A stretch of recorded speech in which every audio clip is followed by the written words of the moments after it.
The N-Line is supposed to bridge the gap between Hyundai's regular cars and their high-performance N division. At least, that's how it's supposed to be with this 2022 Kona here in Canada. If you're watching this in the United States, then the N-Line is more of an appearance package because you guys also get the limited trim. We don't get that trim here in Canada, and it has the exact same powertrain as this N-Line. But putting that aside, how good is the 2022 Kona? Should you even consider buying it? Let's go for a drive and find out.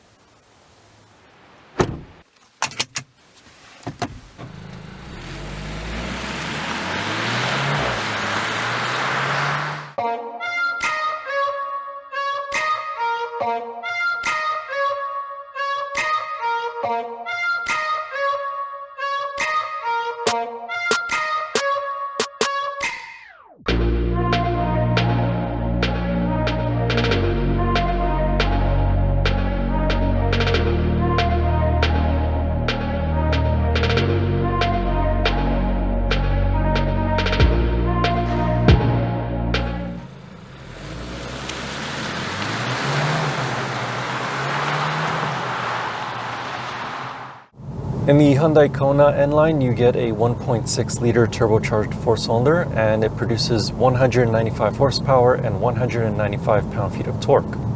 Despite this extra small crossover weighing at a little over 1,500 kilograms, it feels pretty peppy. The engine has plenty of torque, even down low in the RPM range. Actually, it has it below 2,000 RPMs, and it's sustained throughout the middle of the RPM range. So it does get a pretty good pickup and go. However, because of its weight, the 0 to 100 km/h time takes just under 7.5 seconds. So not very fast in the real world, but it actually feels pretty quick from behind the steering wheel. Helping this engine with its somewhat sporty characteristics is the 7-speed dual clutch transmission. It unfortunately is a dry clutch transmission, so that means that it can't hold quite as much power as some other N-Line Hyundai models like the Sonata N-Line. And if you let it slip quite often and a lot, then it does tend to overheat just a little bit. But in everyday driving situations, it is very smooth to not only change gears, but also to set off from a stop. However, by dual clutch standards, it is a little on the slow side to shift gears. Even if you put it into sport mode and take over shifting duties with the gear selector, it doesn't have any paddles. It's still quite a bit on the slow side, again, for a dual clutch. For an automatic, it's perfectly fine, but for a dual clutch, it is considered slow. On the move, the Hyundai Kona N-Line is rated for 8.8 liters per 100 kilometers in a city and 7.4 liters per 100 kilometers on a highway. Currently, I've been averaging about 8 liters per 100 kilometers. Best of all, this engine does have auto start-stop and it does not require premium fuel. For essentially being a tall hatchback, the 2022 Hyundai Kona N-Line is quite a bit of fun to drive. The steering is direct with a decent amount of weight in the steering effort. It's not too heavy though, so it won't strain your arms when you're trying to park the car. But it's also not too light. It's a good mix. In Canada, the Kona N-Line is only available with all-wheel drive, while in the United States, it is optional. This is not a super sophisticated all-wheel drive system, but it does have a locking center differential. It's also clever enough to reduce quite a bit of understeer if you push the car too hard midway and out of a corner. The all-wheel drive system will shift the engine's power efficiently between the front and the rear wheels.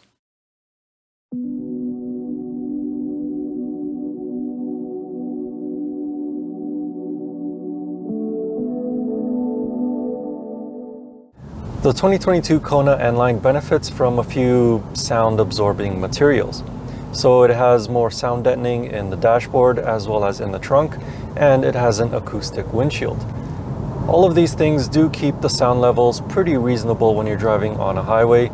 The most that you're going to hear is road noise from the tires, but wind noise is minimal and so is engine noise when you're just cruising. When you put your foot down, you do hear it, but it's not too loud. As for the ride, even though this Kona N-Line is on 18-inch wheels, it's still pretty compliant. Of course, you are going to want to avoid some of the really deep potholes on city streets, but over regular sized potholes or manhole covers, it's still a comfortable ride. Now, sitting inside the Kona N-Line, there is a good amount of space in the front seats, even for someone as tall as myself at 6'4". Legroom is plentiful, and I can even move the seat further back if I want to, and headroom is also adequate. My hair isn't brushing up against the headliner, even with a sunroof. As for the interior design, it is very simple and really well laid out. All of the controls have physical buttons, and there are no capacitive touch controls or shiny gloss black plastics anywhere, like in the Hyundai Tucson, for example. Of course, some of the materials are hard plastics, like around here on the center console and the glove box and the lower portion of the door panels, but you do have to save some money here and there.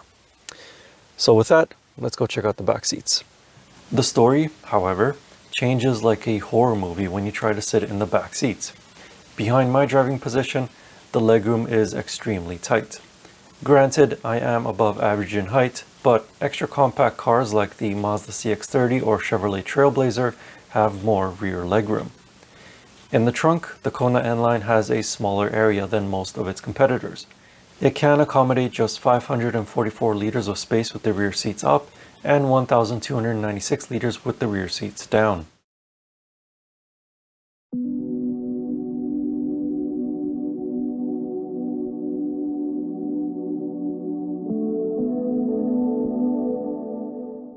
The 2022 Hyundai Kona N-Line all-wheel drive starts at $28,199 Canadian. This demo vehicle had the ultimate package equipped, which brought up the price to $33,799 Canadian. But at least if you go for a fully loaded Kona N-Line, then you do get a lot of bang for your buck. There is, of course, leather upholstery along with heated and ventilated front seats, a heated steering wheel, satellite navigation, automatic climate control, wireless phone charging, push button start, there's a sunroof, a head-up display, and the list just goes on and on. The infotainment system is the same one that is used throughout all other Hyundai vehicles. It is really simple to learn and really easy to navigate around.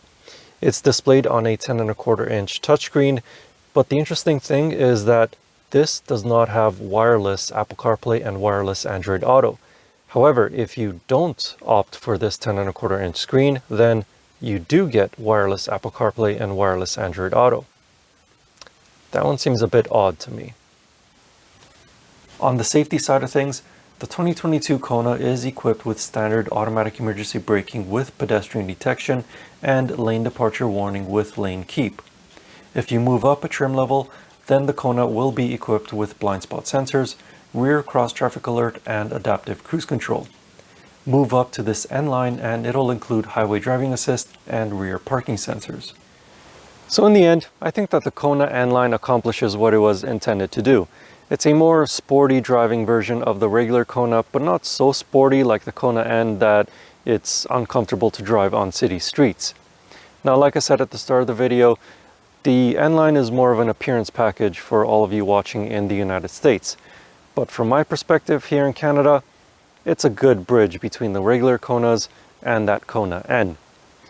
So I think it's definitely worth checking out if you want something with a little bit more pep, but you don't want to overdo it. And if you want to know more about this 2022 Hyundai Kona N-Line, I wrote a more detailed review of it over on my website. You can find that link in the video description or click on the pop-up banner up there. And as always, I will see you in the next car or truck or most likely an SUV. Anyway, thank you for watching. Please like and subscribe, and see you in the next video.